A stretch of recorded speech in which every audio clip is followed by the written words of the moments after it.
fique assentados. Pai amado, nós te louvamos, nós te agradecemos pela oportunidade que nos dás de, aferidos pela tua escritura sagrada, podermos aprimorar aquilo que nos tens confiado. Por isso, Pai, é essa tua graça que nós rogamos, que jamais nos seja confiscada, mas nos seja de maneira sobejante derramada nesta manhã, a fim de que sejamos capacitados para que possamos exercer o nosso ministério, pautado também sobre aqueles dons que nos confiastes com excelência.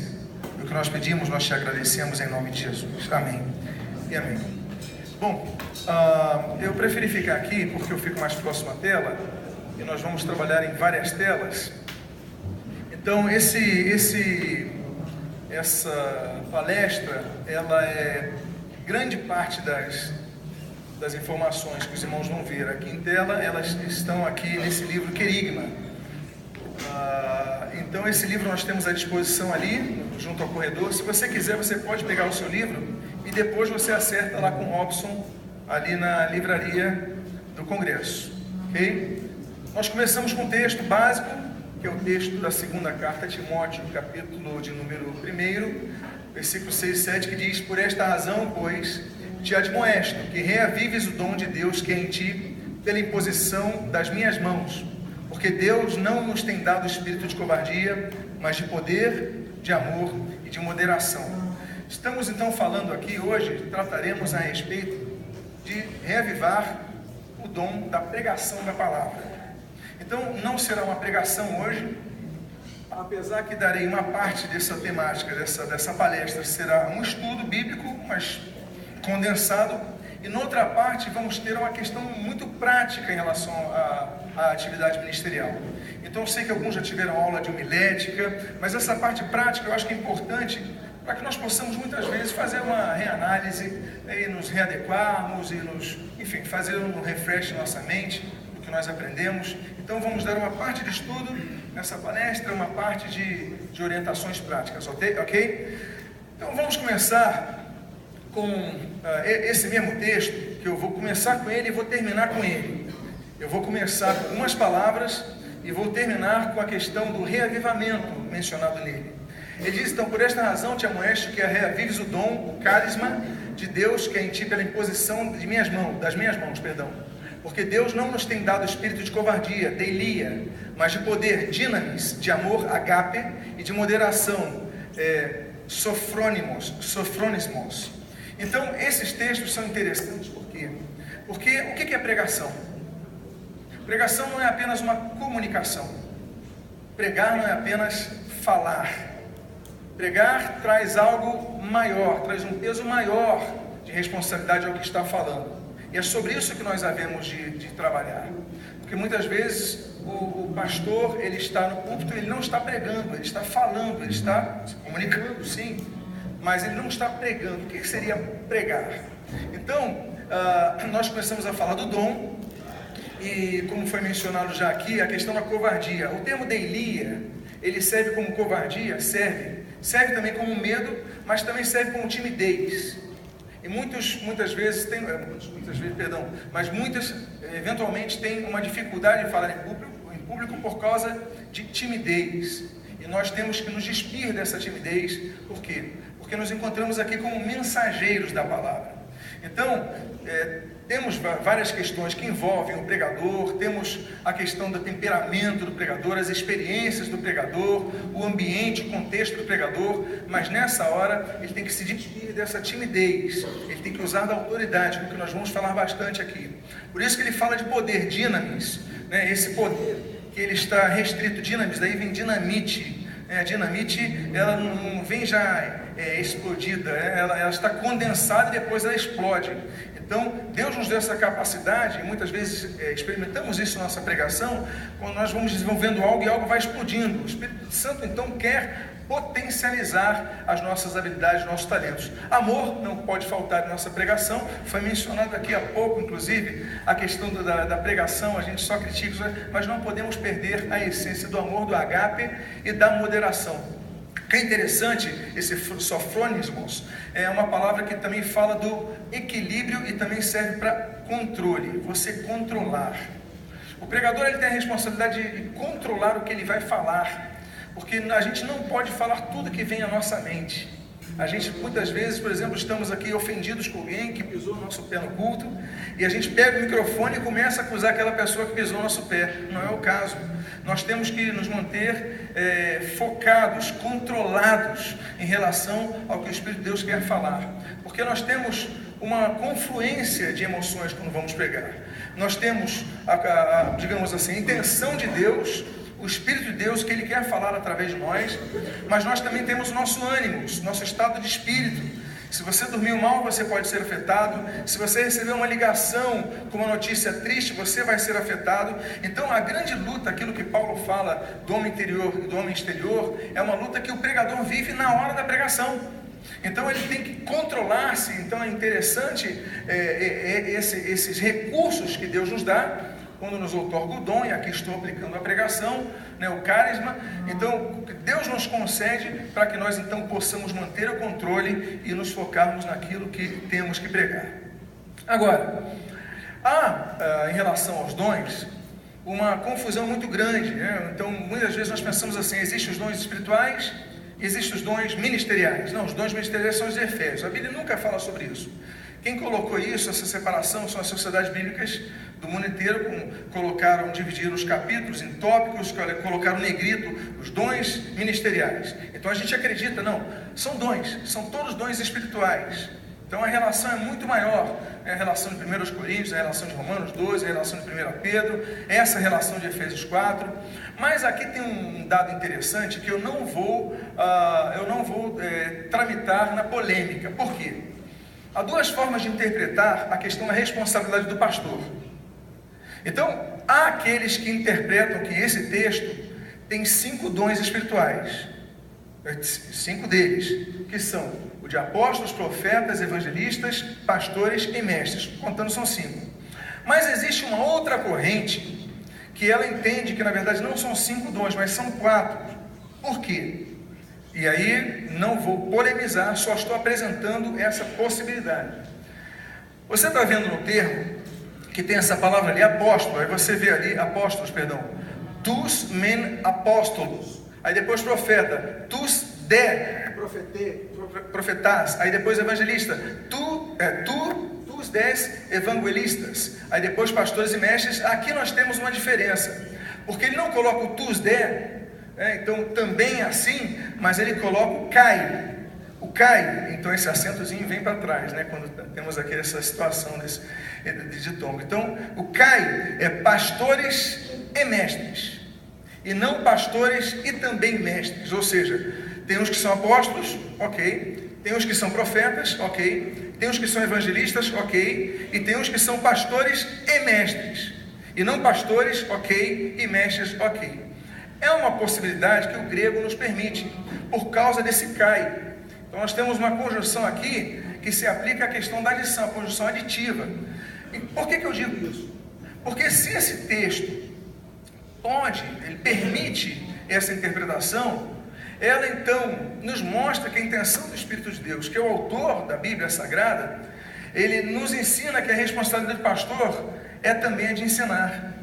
Ele tem que levar as suas ovelhas a pastos verdejantes, ele tem que dar um bom alimento. Então o pastor, ele tem que ser também um mestre, ok? É função dele saber ensinar, saber pregar, saber passar. Muitas vezes, não estou dizendo que a pessoa que não prega, não tem um dom pastoral, não é isso que eu estou dizendo. Eu estou dizendo que Deus distribui essa possibilidade e que nós devemos fazer o nosso papel de nos aprimorar. Pois bem, dito isso, muitas vezes nós atribuímos ao Espírito Santo aquilo que é nosso dever, como o preparo para nos apresentarmos e apresentar a pregação da palavra. Porque nós dizemos o seguinte: o Espírito Santo é que vai me capacitar, ok, e você não se prepara. Então a pessoa fala: não vou preparar a mensagem, não vou preparar o esboço, não vou estudar, não vou me aplicar. O Espírito Santo vai dar direção, ok. Então, se você for pregar na China amanhã, você vai ser tradutor, você vai pregar, alguém vai entender? Não vai entender. Então você precisa se preparar, contatar alguém para te traduzir e tudo mais. Ué, mas e o Espírito Santo? Você precisa de alguém. Então nós temos que usar inteligência, nós temos que dedicar tempo, nós temos que ampliar nossos recursos, nossos talentos, né, fazendo curso, lendo um pouco mais, etc e tal, e com isso então aprimorar aquilo que Deus nos deu. Por quê? Nós temos 3 questões em relação à questão da pregação. A parte que vem de Deus, que é essa, por exemplo, que é o carisma, que é o dom, é um presente, Deus dá, concede, imerecidamente, não é porque eu mereço que eu recebo, porque eu desmereço, que por misericórdia Ele vai me conceder. Ele tem um propósito para conceder cada dom a cada um, e todos aqui têm dons distintos, que se complementam, que se completam, que se acrescentam e que fortalecem então todo o grupo como o seu todo. Mas a parte de Deus, basicamente, não é basicamente, mas precisamente, a parte de Deus é conferir o dom que nós precisamos. Mas nós temos uma operação conjunta também. Temos a parte de Deus, temos a parte do homem, mas temos uma operação sinérgica nesse sentido, que é, por exemplo, a imposição de mãos, que Paulo vai falar a Timóteo, quando vai escrever lá em 1 Timóteo, capítulo 4, versículo 14, ele fala do dom da profecia que te foi concedido mediante o quê? A imposição de mãos. Então é interessante notar que, por exemplo, imposição de mãos, nós temos 8 aplicações da imposição de mãos. Deus quer abençoar, mas usa as nossas mãos, usa o homem como canal. É isso que eu quero dizer então. Nós somos um elo entre a origem da pregação, que é aquele que nos inspira, inclusive só existe uma palavra na Bíblia para inspiração, né? Toda escritura divinamente inspirada por Deus, é teopneustos, teos, Deus, pneustos, pneuma, sopro, ou seja, a escritura é soprada por Deus. Então nós temos canais de bênção, por exemplo, Levítico 9, 22, nós temos então Arão abençoando o povo. Deus tem a bênção, Arão é um elo, é um intermediário, e tem o povo. Então Levítico 9 mostra que o sacerdote, ele pode ser usado por Deus para transmitir bênção. Por exemplo, nós temos a bênção de Jesus. Marcos capítulo 10, nós lemos que Jesus, então, impondo as mãos, abençoou aquelas crianças, as criancinhas. Então, nós podemos ser canais de bênção. Nós temos a transmissão de autoridade. Números capítulo 8, por exemplo, é interessante notar que em Números capítulo 8, Moisés, ele fala para os levitas se dirigirem ao povo de Israel, e os filhos de Israel vão abençoar os levitas. Então nós temos algo interessante, que Deus também usa o povo para abençoar a liderança. Por isso que muitas vezes nós pedimos oração para a igreja, né? Porque nós temos então essa jurisprudência no texto de Números capítulo 8. Nós temos cura, por exemplo.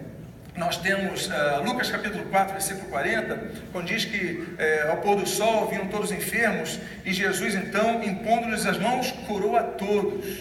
Então nós temos a questão da cura através da imposição de mãos. Nós temos a libertação de espíritos de enfermidade, por exemplo, Lucas capítulo número 13, versículo 11, aquela mulher que havia 18 anos andava encurvada, então Jesus coloca a mão sobre ela e ela então é endireitada, ela é curada. Sinais e prodígios, a Bíblia diz em Atos capítulo número 5, a respeito do que os apóstolos operavam, sinais e prodígios a imporem suas mãos.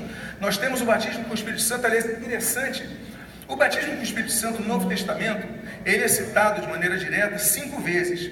Por 3 vezes, das 5, 3 vezes se menciona a imposição de mãos.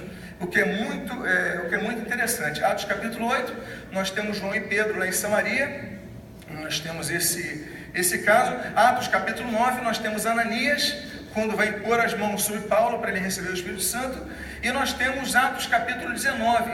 Então nós temos, das 5 menções, nós temos 3 relacionando o batismo com o Espírito Santo com a imposição de mãos. Envio a atividades ministeriais, Atos capítulo 13, por exemplo, nós temos ali Paulo e Barnabé recebendo imposição de mãos para serem enviados, assim como Atos capítulo 6, a questão do que nós chamamos aí dos diáconos, quando são os 12 impõem as mãos sobre aqueles 7 para que pudessem servir na igreja. E nós temos outorga de dons. Então, por exemplo, que nós falamos aqui agora há pouco, de 1 Timóteo capítulo 4, versículo 14, quando Timóteo recebe o dom da profecia por imposição de mãos, nós temos o texto que nós falamos ali, que é o texto central da revelação de Deus, que lhe foi concedido através de imposição de mãos.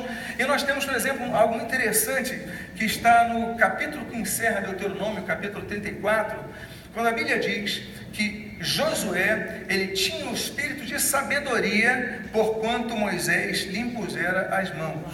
Ou seja, nós temos então um elo, nós temos a importância de uma figura que não é mediadora, mas é um instrumento entre Deus e os homens. Ou seja, Deus quer usar pessoas para abençoar outras pessoas, inclusive para outorgar dons a outras pessoas, inclusive para capacitar as outras pessoas. Então, aquela primeira parte, Deus concede dom. A segunda parte, nós temos que nos colocar como canais, instrumentos de Deus, para que nós possamos ser usados para sermos bênção a Deus. Em terceiro lugar, nós temos a parte do ser humano. Qual é a parte que nos cabe? A parte que nos cabe não é apenas nos disponibilizarmos a Deus, mas a parte que nos cabe, muito obrigado, a parte que nos cabe é nós nos aprimorarmos, buscarmos o aprimoramento. Nós não podemos ser pessoas que, eu fui ordenado, pronto, agora eu vou manter, não. Vamos buscar cada vez mais o aprimoramento, o aperfeiçoamento. Eu acho muito interessante esse texto de 2 Timóteo capítulo 2, versículo 15, que diz assim: procura apresentar-te a Deus aprovado como obreiro, egnates, que não tem o que se envergonhar, que maneja bem a palavra da verdade, ela é ideia. Então, é como obreiro, é como pessoa que trabalha, é o trabalhador. O que maneja a palavra da verdade vai ser a pessoa que ali, ergates, que vai trabalhar, do ergo, trabalho. Então, só se maneja a palavra da verdade quem trabalha. Então, que trabalho é esse? É o trabalhar do manejar a palavra, do estudar a palavra, do estudar a Bíblia, do estudar ler bons livros, se aperfeiçoar. Então, não há como o dom ser concedido em sua plenitude, no sentido de manejar bem a palavra, se não nos portarmos como trabalhadores, pessoas, então, que dedicam tempo a isto. Vamos trocar a pilha. Troca a pilha. Dinamos.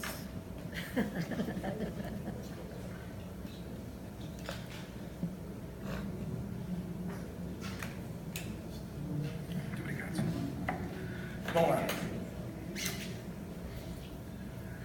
Agora, tem um processo de lapidação, porque a pessoa fala o seguinte: não, ele já nasceu para pregar. Isso não existe. Ele já nasceu com esse talento. Isso não acontece, até porque há dons que Deus só consegue depois da nossa conversão.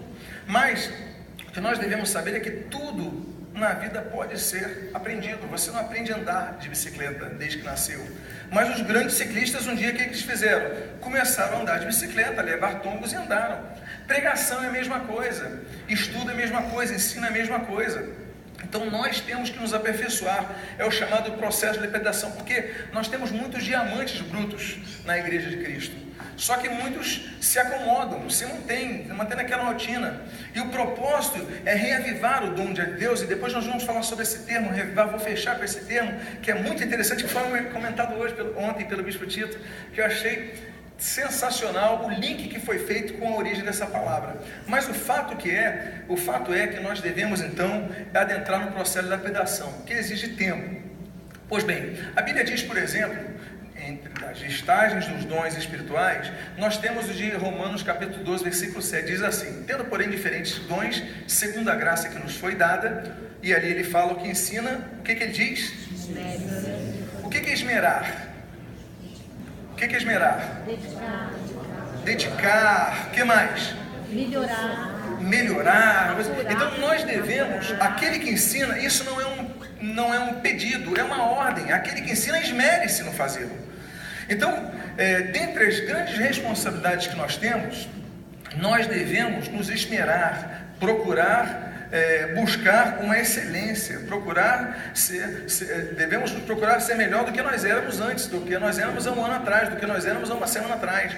Então isso é esmerar, e esmerar exige tempo, esmerar exige dedicação. Pois bem, mas é necessário então aprender a saber comunicar a palavra de Deus. Ok? Nós devemos, não podemos dispensar. Ah, eu tenho dom. Ok. Você não pode dispensar a inteligência. Você não pode dispensar o preparo. Você precisa se comunicar. Existe uma história de um menino que passava numa praça, a praça que tinha o Duque de Caxias lá em cima de um cavalo, não sei, eu acho que é na Praça do Pacificador, não é isso, em Caxias? Tem uma estátua ali grande, e o menino sempre perguntava para o pai dele: pai, que é aquilo? Duque de Caxias, é um grande general. Ok, passou outro dia: pai, quem é mesmo? É Duque de Caxias, ele venceu a batalha, a guerra. Ah, quem é ele? Duque de Caxias. Ok. Aí um dia eles foram passear para o interior do estado, estavam andando, passando de carro, e de repente passaram vários cavalos. Aí o garoto falou: pai, olha um monte de Duque de Caxias ali. Ele interpretou que o Duque de Caxias era o cavalo, e não a pessoa que estava montada no cavalo. A grande questão é a comunicação. Nós devemos saber comunicar a ponto de que as pessoas entendam a nossa comunicação. Por quê? Porque nós podemos ser pregadores que vão pregar durante meia hora, durante uma hora, durante o tempo que for, e as pessoas não vão entender. As pessoas vão ficar viajando, as pessoas vão ficar desenhando no caderno, as pessoas vão ficar fazendo um monte de coisa. Então, o resultado dos pregadores deficientes e despreparados é, por exemplo, os ouvintes vão desanimando no decorrer da mensagem, perdendo interesse e atenção no assunto. É ou não é o que acontece? É que nem sala de aula, gente, é que nem professor. Você teve excelentes professores, você teve péssimos professores, teve professores deficientes. Então, nós devemos saber comunicar a ponto de que a pessoa não perca o seu interesse. Segundo ponto, as pessoas, os ouvintes, terminam a mensagem sem entender nada do que foi dito. Acaba a mensagem, o que foi dito? Eu não lembro. Você chega, acabou o culto, você chega, está jantando, o que o pastor pregou hoje? Ih, eu esqueci. Você está no almoço, o culto acabou 12:30, você está 1:30 comendo no restaurante da quadra da igreja. O que foi pregado hoje? Eu esqueci. Por quê? Porque não entrou a comunicação. E eu pergunto, a culpa é do Espírito Santo? Nem sempre, a culpa muitas vezes é nossa. Então, esse é um tipo de congresso, esse é um tipo de seminário e tudo mais, que o objetivo da liderança é fazer com que nós possamos refletir para sermos cristãos melhores, como foi lido aqui na apostila, na abertura desse congresso na noite de ontem. Pois bem, os ouvintes também chegam a ficar sonhando com outros assuntos, em devaneios variados durante a pregação. O pregador está pregando, você está falando: e qual é o resultado do meu time? Como é que... E você está pensando no cruzamento da ponta direita, você cabeceando no gol da final da Copa do Mundo. Você está pensando sobre um monte de coisas. Você não está pensando na pregação. Por quê? Porque você não está preso, não está captado pela comunicação. Então, não é o fato de você ser pregador que as pessoas vão ser edificadas. Nós devemos avaliar e nos reavaliarmos quanto à nossa comunicação. Então, ok, o nosso problema não é o Espírito Santo, porque tem pessoas que são consagradas, elas oram, elas jejuam, elas passam a madrugada orando, vão pregar e ninguém entende. E são pessoas santas, pessoas corretas, pessoas que vivem uma vida reta com Deus, mas não conseguem comunicar-se. A culpa é do Espírito Santo? Não. A barreira pode estar em nós mesmos. Então, nós devemos verificar onde nós estamos falhando e no que nós podemos melhorar. Então, em primeiro lugar, quando se fala de arte de pregar, sobre pregação, se fala do termo homilética. É homiletique, que vem de homilos. Homilos é multidão em grego. Ou seja, pregar, e usar a homilética, porque os gregos usavam a palavra retórica, que inclusive é um dos tipos de pregação, nós vamos falar já sobre isso. Mas pregar é pregar para homilétique, ou seja, pregar para a multidão. Nós devemos estar preparados para pregar para uma pessoa ou para milhares de pessoas. Por quê? Porque o termo homilética é isso, é a arte de ensinar para muitas pessoas. E como eu volto a dizer, Deus nos deu autocontrole na hora de pregação. Nós devemos nos controlar para que nós consigamos então equacionar nosso estado de espírito, nossa chateação do dia, a nossa conta atrasada. A gente vai lá para o púlpito e o carro bateu e tantas coisas. Senhor, eu tenho que me controlar para que seja a tua palavra e a tua voz, não a minha voz. Já houve caso, eu lembro de que eu recebi membros da minha igreja, uma vez a pessoa falou: não, pastor, porque eu falei com o pastor e tudo mais, ele não falou nada comigo no gabinete, não falou nada comigo, chegou no púlpito e começou a falar de mim. Para que usar o púlpito para isso? O púlpito não é usado para você atacar membro. Se você tiver que falar alguma coisa, exortar alguém, fala diretamente com ele. O é um local santo, você tem que transmitir a mensagem de Deus. Você pode até ter um motivo para fazer uma exortação à igreja, claro que pode, mas você não vai usar um fato específico, pontual, individual, para que você possa alterar a sua mensagem. É a grande luta do pregador, meus amados. A grande luta é essa: ele controlar o seu espírito, para que a alma não domine o seu espírito. Aquela luta de alma, espírito, espírito e alma, essa dicotomia, como o termo foi usado aqui, nós devemos controlar para que o espírito sempre prevaleça. Então, homilética, ele é diferente de discurso, portanto não é leitura, é falar para as multidões. Se eu falo com o pastor aqui, o pastor Sérgio, eu converso com ele pessoalmente, olhando nos olhos essa distância, eu vou ter a atenção dele, eu vou conversar com ele durante horas, e ele vai conversar comigo, eu vou manter a atenção. Se eu falar com os dois, eu consigo, e eles conseguem também confabular comigo. Agora, se eu falar para 50 mil pessoas, a pessoa que está lá atrás, ela vai ficar jogando videogame, outra vai ficar respondendo e-mail. Por quê? Porque falar para a multidão é diferente de falar para pequenos grupos. Isso, então, nós devemos entender, e nós vamos abordar ainda sobre isso. Mas o importante, evite ler durante a sua pregação. Não estou falando consultar esboço, eu consulto esboço, todo mundo deve ter um esboço. Esboço é necessário, ninguém tem tudo de cabeça, e muitas vezes você perde um ponto, e você vai ver, poxa, eu pulei um ponto importante. Não, tenha o seu esboço, mas não dependa da leitura, porque não é discurso que você está fazendo, é pregação. A diferença de pregação para sermão é importante nós delinearmos isso, porque pregação é uma comunicação verbal, e sermão é o resultado de um esboço mais a pregação. Geralmente sermão é aquilo que você consegue ler. Você pega os sermões de fulano de tal, os sermões de Calvino, tem páginas e páginas e páginas, sermões de Zwinglio, páginas e páginas, você vai lendo aqueles sermões. O que é aquilo? Aquilo não é um esboço. Aquilo é tudo que ele pregou, alguém anotou tudo, então é o resultado. Então, o objetivo é o seguinte: pregador, evita escrever muitas coisas, escreve os pontos, agora estuda bastante, senão você vai ficar dependendo. Se você olhar muito para baixo, você vai perder a atenção das pessoas. É o que acontece. Se você ficar lendo o tempo todo cabeça baixa, você não vai conseguir controlar. E nós temos várias formas de comunicar-se. A mais comum é a comunicação verbal, mas a comunicação visual, a comunicação gestual, são duas comunicações importantes que muitas vezes, quando nos prendemos à leitura, nós perdemos um pouco. Devemos considerar, por exemplo, o público-alvo. Então, por exemplo, quando nós formos pregar, status e idade. Por exemplo, se eu for pregar para uma criança, para uma escola bíblica dominical da classe de 9 a 11 anos de idade, eu não vou pregar para eles como se eu pregasse para esse público. Eu não vou pregar para eles como se eu pregasse para um público de pessoas com determinada idade. Por quê? O pregador, então, ele tem que, volto a dizer, usar a inteligência, avaliar o campo, né, fazer aquela sondagem de campo. Qual é o meu público? É criança? Vou usar ilustração, vou contar histórias mais fáceis, vou usar palavras mais simples. Eu vou pregar para, por exemplo, um congresso de cardiologia. Eu já vou usar outros termos, eu vou me preparar para usar termos que eles conheçam, eu vou poder avançar um pouquinho em alguns conceitos, eu vou pregar para filósofos, eu vou trabalhar. Então, depende do público, o pregador tem que se preparar. Por isso que a igreja a igreja tem um público heterogêneo. Geralmente os cultos têm, mas se você vai num público mais restrito, um culto de jovens, um congresso de adolescentes, um culto de senhoras, então você tem que se adequar nesse sentido. Confessionalidade, naturalmente, é importante. Se eu vou pregar numa praça pública, compreendendo eu que a massa não é convertida, eu vou usar uma linguagem.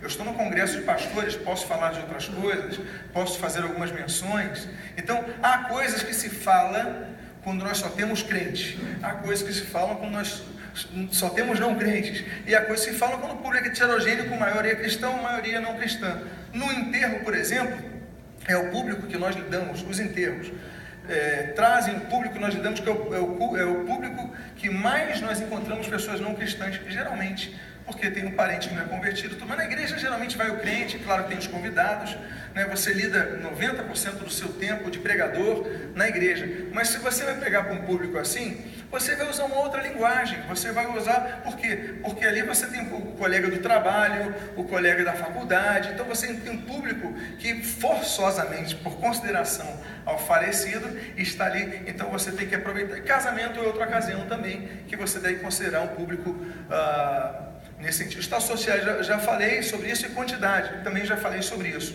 Pregar para 2 pessoas, pregar para 3 pessoas, eu posso sentar na cadeira e falar com eles assim, com a mão no bolso, tranquilo e tudo mais. Agora, se eu ficar falando para 200 pessoas, 300 pessoas, sentado na cadeira, e aí, tudo bem? Falando nesse ritmo, mais lento, mais devagarinho, daqui a pouco você está dormindo. É ou não é? Porque a gente está realmente cansado, né? Se for nesse ritmo, então o pregador, conforme o volume de pessoas, ele tem que se adequar, ele tem que chamar a atenção, ele tem que olhar para todos os lados, ele tem que focar em todo o público, para que ele possa conseguir, não apenas com a comunicação verbalizada, mas a forma da comunicação verbalizada, com o seu olhar, com o seu gestual, então abranger toda essa questão. Temos os tipos de sermão. Temos o sermão temático, temos o sermão expositivo, temos o sermão textual e temos o sermão ocasional. Eu vou começar com o temático. Por exemplo, o que foi pregado excelentemente, maravilhosamente, em um momento muito edificante, aqui pelo pastor Cote. Ele usou um tema, ele abordou e separou em vários pontos. E ali nós então fomos trabalhando esses pontos. Temático, um tema, ok?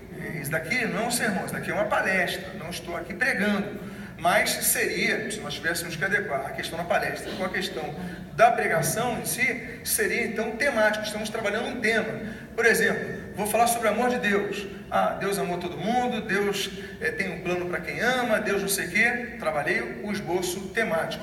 Você pode usar o esboço temático, textos de vários livros da Bíblia. Então esse é um esboço temático. O sermão expositivo, sobre o qual você vai fazer um esboço, é de uma história. Então você vai falar sobre uma história, você vai falar sobre Davi, o adultério de Davi. Então você começa naquele capítulo, você termina naquele capítulo. É uma história que você vai trabalhando texto a texto e tudo mais. Você menciona outros textos da Bíblia de cabeça, você estudou sobre isso, você fala, mas no geral você não sai daquela página, daquelas páginas que contam Davi e Golias. Você não sai daquilo ali. Você menciona outras questões que são abordadas, mas você permanece. O nome desse esboço é expositivo. Temos o esboço textual, que é um esboço que é mais usado para curta duração, uma pregação de 15 minutos, pregação de 20 minutos, você usa um texto apenas, você trabalha nele. Vai, não peques mais, não sei o que lá, porque Deus tem um plano para a sua vida e tal, não sei o que. Vai, não peques mais, porque você precisa tomar uma atitude contra o mundo. Vai, não peques mais, não sei o que. Vai, então você reitera, você fortalece aquele texto bíblico, por isso a gente chama textual, ele não sai de um texto. Então você trabalha muito isso. E o ocasional, aquilo que eu falo, um sepultamento, aniversário de 15 anos, algo que aconteceu, é um sermão que a gente também chama de extemporâneo, você foi pego de surpresa, então você abre um texto e trabalha nisso. Então esses daí são os 4 tipos de sermão. Nós, quando cada pregador for preparar a mensagem, ele tem que definir o que ele vai fazer.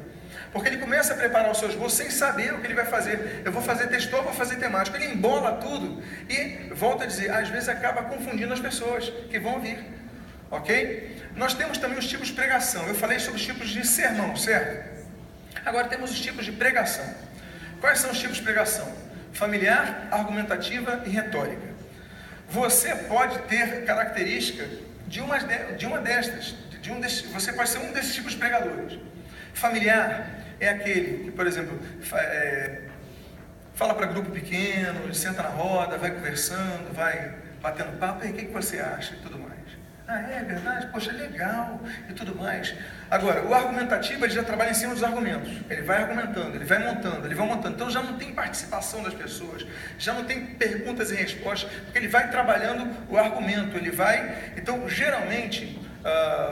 todo pregador, assim, que começa com um grupo pequeno, ele começa com familiar, mão no bolso, senta, bate papo, sorri, e vai...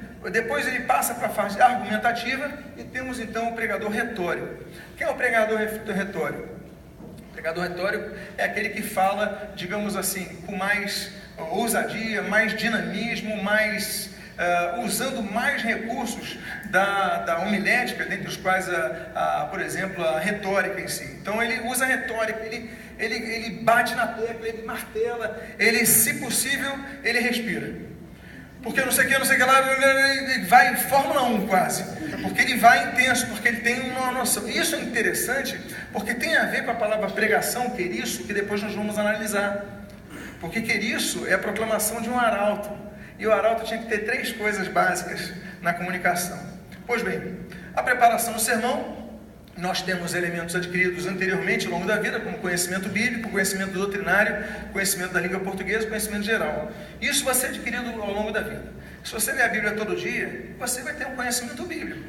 Agora, se você só lê quando vai preparar a mensagem, você vai ter um conhecimento bíblico mais limitado. Conhecimento doutrinário é a mesma coisa. O conhecimento da língua portuguesa é a vida. Você lê, você estudou, você, enfim, é adquirido antes da pregação. E o conhecimento geral também. Agora, temos conhecimentos que vão ser adquiridos durante o preparo do sermão.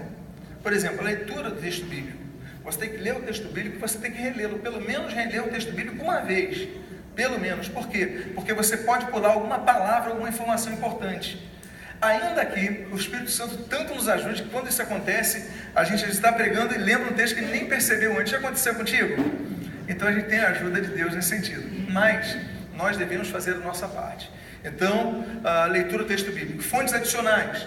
Uma enciclopédia, um livro. O Bispo Tito sempre menciona, é uma referência que sempre menciona vários autores. Aí você lê, você percebe que ele lê, ele cita o Filipiança, ele cita tantos outros, ele falou, ele tem referência. Ele tem referência bibliográfica, ele lê outros autores. E isso é importante para que nós possamos enriquecer, ok? Então, troca de conhecimento. Etimologia de determinadas palavras. É importante que você tenha um bom dicionário de tradução, um bom dicionário que mostra a referência, a significado dessa palavra, porque às vezes o segredo está nos detalhes. A Bíblia tem os seus detalhes, seus tesouros escondidos em vaso de barro, né? Então nós temos isso. E mnemotecnia, que memorização.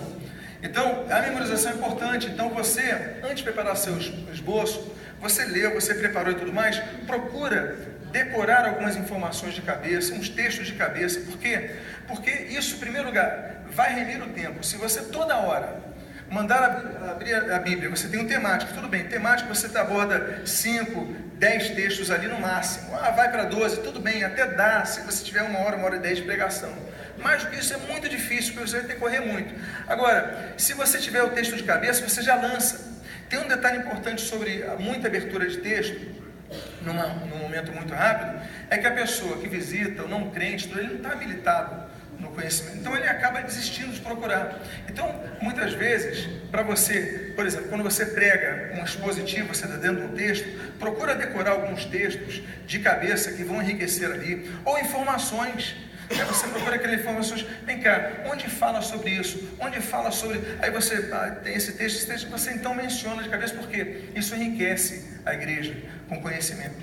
Então isso também é importante. Agora, nós temos que ter alguns cuidados. Nós temos que ter alguns cuidados a tomar durante a pregação.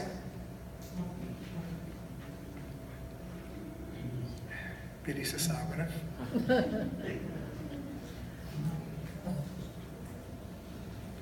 Ok. O que aconteceu agora?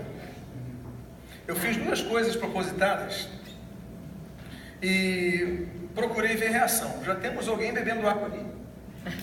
Alguém olhou o relógio.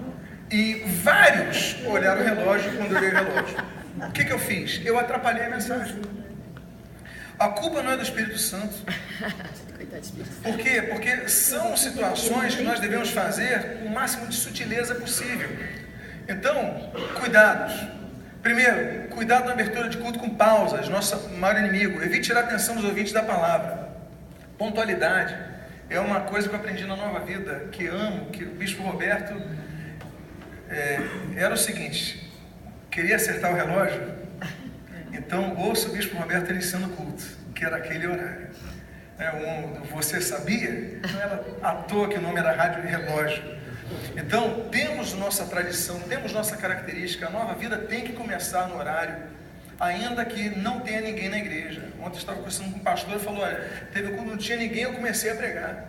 Então nós temos que manter essa tradição, essa regra, porque isso inclusive valoriza o culto e o pregador também. O problema da leitura alternada, antigamente, eu sou da época que o pregador falava assim: os homens vão ler os versículos ímpares e as mulheres os pares, ou senão o pastor, eu leio o ímpar e a congregação os pares. Eu sou dessa época. Qual é o problema? Porque na minha época nós tínhamos duas versões, a revista atualizada e a revista corrigida. Era assim. A revista corrigida a Assembleia de Deus usava a partir de 1967, por causa daquela questão de Romanos capítulo 8, etc., que as questões, e voltando à questão de algumas aferições doutrinárias, e as demais igrejas, batistas, metodistas, presbiterianos, usavam a revista atualizada. Era só isso. Agora, hoje em dia, nós temos pelo menos 9 versões diferentes. Recentemente agora lançou a NVT, mais uma. Então, se você fizer a leitura alternada, você vai ler na ARA, ou na ARC, ou em qualquer uma, o outro vai ler noutra, o outro vai ler noutra, o outro vai ler... Ninguém vai se entender. Houve edificação? Não houve. Então, sugiro que os que gostam de fazê-lo reflitam se é edificante ou não. Vale às vezes a pena só você ler a tua versão. Os outros vão acompanhando. Ok? Fica menos confuso. Outra questão, o que foi falado aqui pelo pastor Código, tem pessoas que a pregação é só atacar os outros. A Bíblia é muito rica, a Bíblia tem muito assunto para edificar. Claro, nós podemos fazer algumas críticas, podemos, estamos no período da reforma, e nasce com críticas, né? Lutero, ele começa a não ter críticas pessoais apenas, mas críticas e confrontos doutrinários, abusos, as heresias que eram pregadas e tudo mais. Então, a crítica é importante. Mas não é só crítica, tem gente que só sabe criticar, vai pregar, já sei que vai dar cajadada nos outros. Então, não temos que ter um cabedal do espectro bíblico para passar com mais informações. Estão muitos assuntos, muitos temas que podem edificar e fortalecer a igreja. Outra coisa, não demonstre seu nervosismo. Meus amados, é comum que a pessoa fique nervosa na frente dos outros. É ou não é? É comum. Todo mundo fica nervoso na frente dos outros.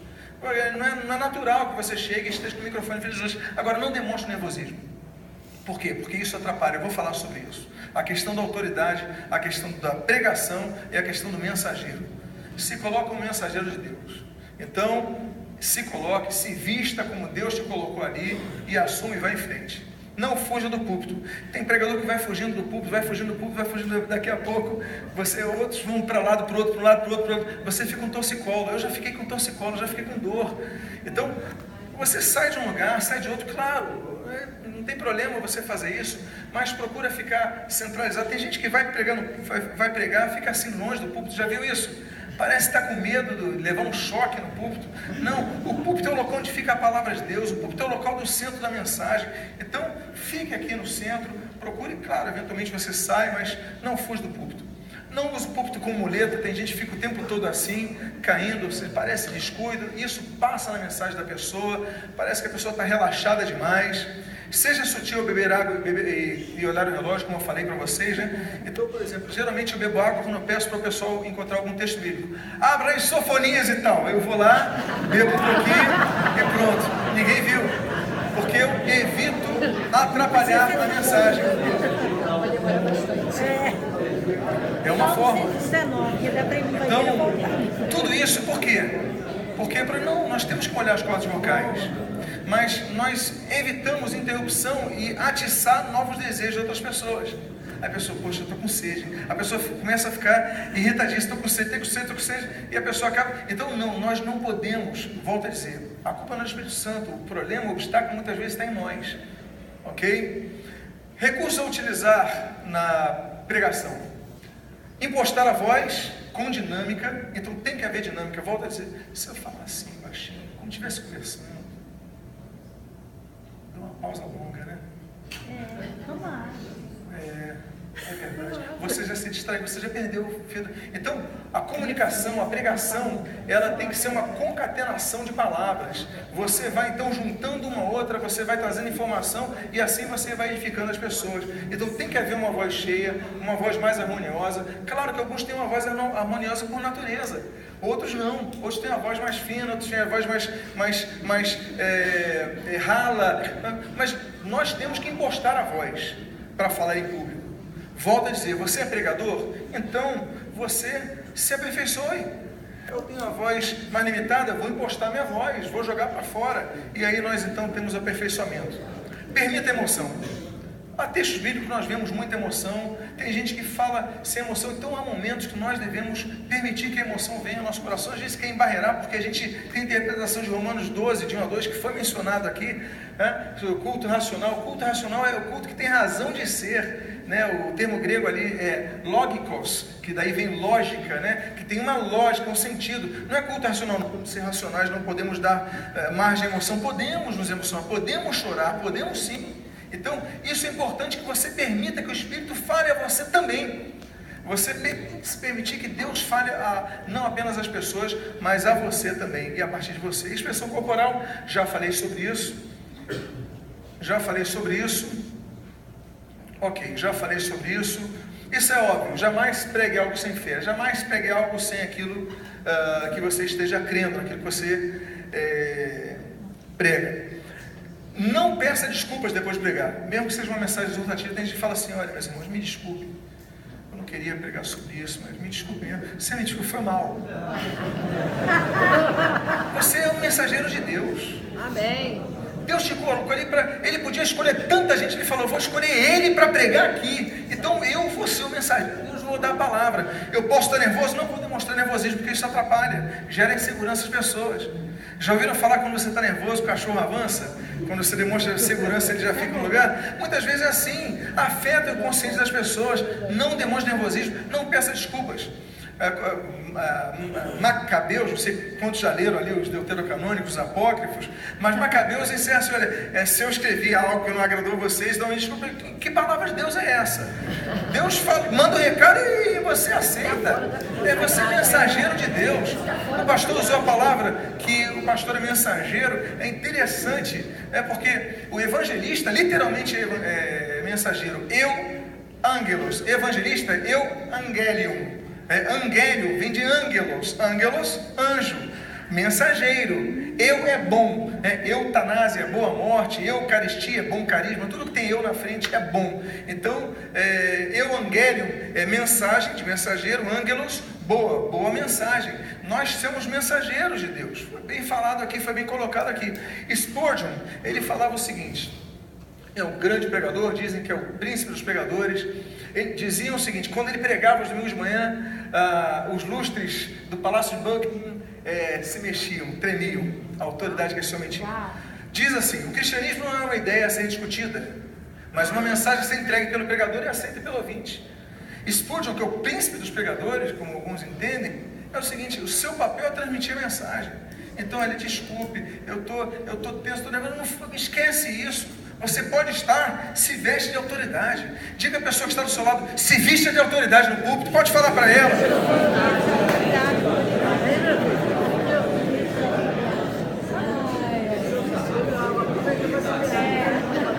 Não é uma ideia a ser discutida. Eu estou pregando e a palavra de Deus. Uma coisa é aula, uma coisa é... Eu estou falando de pregação, ok?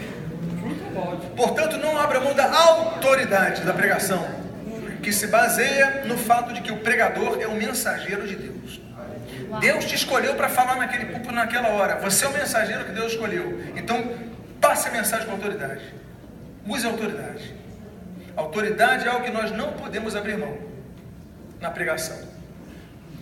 Então, por exemplo, nós temos, interessante, Romanos 10, 14, 17 diz assim: como, porém, invocarão aqueles em quem não creram? E como crerão naquele de quem nada ouviram? E como ouvirão se não há quem pregue? Ó, que isso aí. E assim a fé vem pela pregação, e a pregação pela palavra de Cristo. É interessante que no português as palavras são pregue e pregação, são a mesma palavra, só que no grego são diferentes. Aliás, aqui no grego está theos, não está Christos. Aqui é Deus, tá? Aqui é rema tuteu. Então aqui é a palavra de Deus, não de Cristo, mas tudo bem.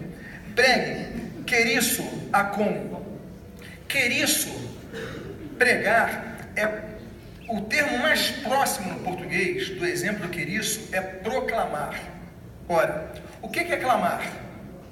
Clamar é quando você fala algo de maneira bem alta, não é isso? Clamar, clama, você fala alto, clamar, meu clamor, subiu o clamar.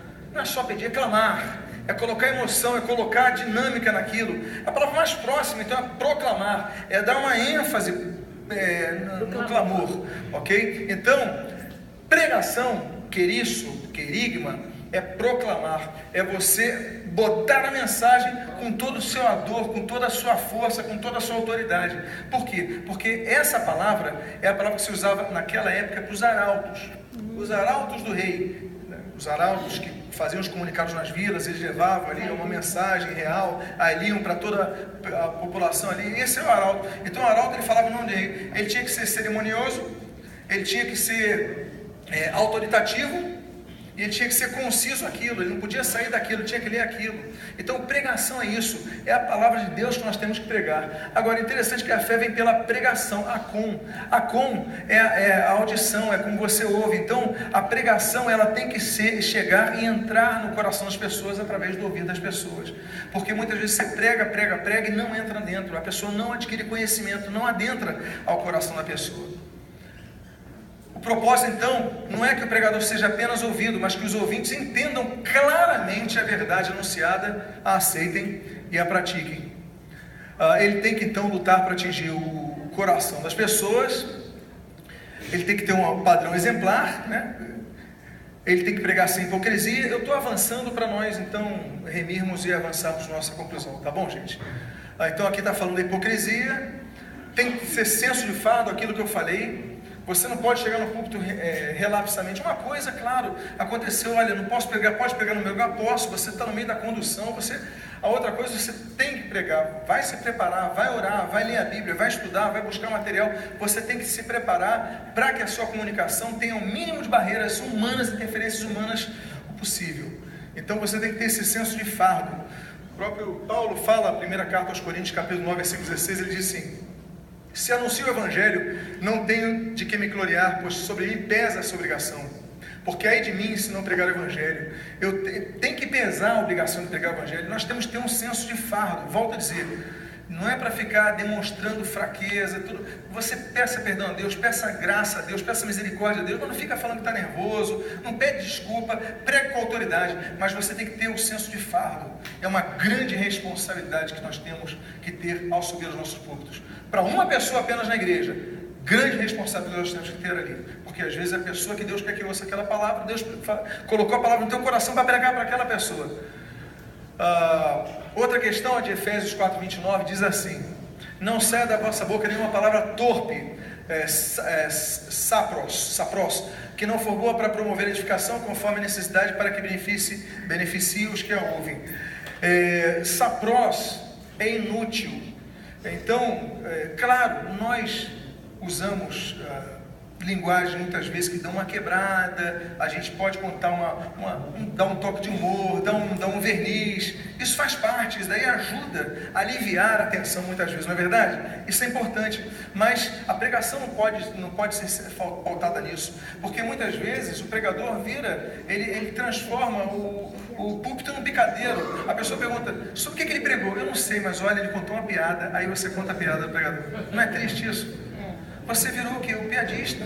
Então é importante, claro, volto a dizer, pode-se usar humor, pode, eu uso, eu brinco com o pessoal, mas tem que ter senso, tem que ser que nem sal, na proporção certa, porque muitas vezes nós exageramos e perdemos o fio da meada, e aí a gente começa a cometer isso.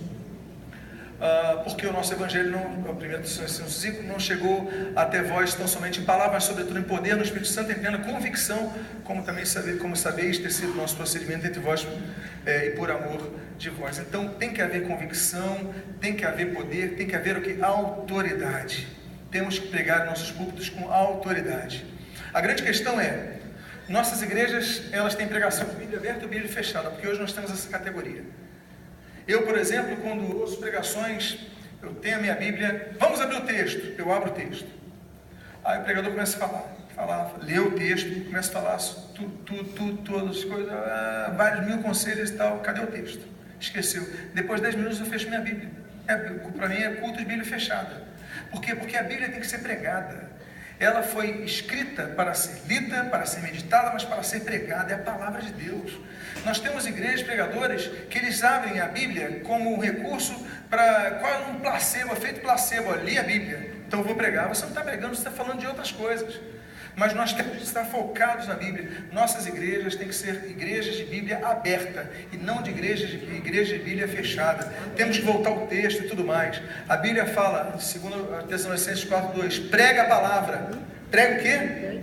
A palavra. Insta, quer seja oportuno, quer não, corrige, repreende e exorta com toda a longanimidade de doutrina. Olha, volto a dizer, é palavra, é autoridade que nós devemos ter. Temos duas categorias de pregadores, então: o pregador bíblico e o pregador não bíblico. Que categoria você se encaixa? Porque hoje nós temos muitos pregadores não bíblicos. Você se aperfeiçoe, fala: Senhor, me ajuda para me tornar um pregador bíblico. Suas pregações sejam bíblicas, pautadas na Bíblia. Não estou falando um estudo temático, estou falando Bíblia, sempre é Bíblia, Bíblia, Bíblia, exalando do seu púlpito, que seja, porque é isso que vai edificar. Então, não perca o seu foco, pregue a Bíblia. Deixe de bate-papo no púlpito. Tem pregador que fica batendo papo no púlpito, mas você não foi chamado para bate-papo depois na comunhão, bate-papo, vai ao cinema com essa pessoa, mas no púlpito prega a Bíblia, foca na Bíblia. Procure voltar, ali, sempre ao texto bíblico. Então volta ao texto, volta ao texto, volta ao texto. Hoje foi tanto texto bíblico que ele foi mencionado e a riqueza que foi ali transmitida. Então nós devemos sempre valorizar isso. Vou para a minha conclusão. Eu finalizo com algo que eu achei muito interessante que o Bispo Tito mencionou ontem, que eu falei, que link sensacional que ele fez. Foi muito bem colocado. Por quê? Porque depois dele falar de reavivar o dom de Deus, ele usou a parábola das 10 virgens, e aquelas que não tinham a chama, não tinham óleo, não cuidaram, as nécias, as incessadas. É muito interessante porque a palavra reavives, no grego, é anasopireo. Eu coloquei em amarelo pir. Você está vendo ali em amarelo pir? Por quê? Aná ou da ênfase ou de refazer. Anabatista, aqueles que batizam de novo. Anátema, geralmente o que tem aná na frente é para reenfatizar ou para dar uma força na repetição. Mas o pir, o que é pir em grego? Eu vou dar uma dica. O que é pirotecnia? Fogo. Pir é fogo. Ou seja, a palavra no grego, anasopirel, ou seja, botar fogo de novo. Então não é necessariamente reavivar, porque aqui não está usando a palavra bios, não está usando está usando a palavra zoe, não está usando a palavra pir, fogo, reacender. Então talvez uma tradução que mais seja interessante seja reacenda o dom que há em Deus. Por isso que quando o Bispo Tito botou, ele falou, poxa, está falando da chama que tem que estar acesa. Eu falei, poxa, muito bem colocado, olha, muito bem mesmo. Por quê? Porque tem tudo a ver com o tema. Reavivar, na verdade, reacender. O meu desejo é que esse tempo que nós tivemos aqui, ele possa de alguma forma ter edificado a sua vida. E eu quero agradecer a oportunidade que me é dada, que Deus te abençoe rica e abundantemente. Obrigado. Eu quero dizer a vocês que esse material